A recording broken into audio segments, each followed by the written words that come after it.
Nama TikToker Bima Yudo Saputro kini jadi perhatian netizen usai berani melontarkan kritik kepada pemerintah Lampung. Seketika keselamatan keluarga di Indonesia pun terancam. Pasalnya pihak keluarga didatangi polisi hingga dipanggil langsung oleh Bupati Lampung Timur. Nahasnya lagi dalam unggahan Bima, ia menyebut jika ayahnya disebut tak becus mendidik anaknya. Terkait polemik tersebut, sejumlah pihak mulai bereaksi. Setelah sebelumnya Kapolri Jenderal Listio Sigit Prabowo memberikan peringatan kepada polisi, anggota DPR RI Daerah Pemilihan atau Dapil 1 Lampung, Taufik Basari salah satunya angkat bicara. Taufik meminta agar polisi tidak memproses laporan tersebut.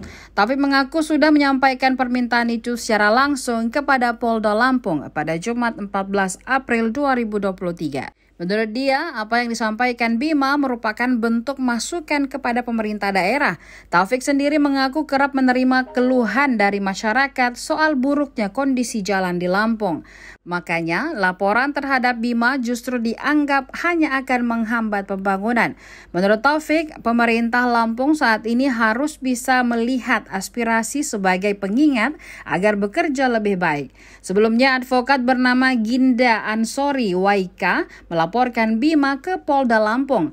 Laporan ini terkait video kritikan yang disampaikan Bima di akun TikTok-nya. Dalam video tersebut, Bima menyindir kondisi sejumlah sektor, mulai dari infrastruktur, proyek kota baru, pendidikan, tata kelola birokrasi, pertanian, hingga tingkat kriminalitas.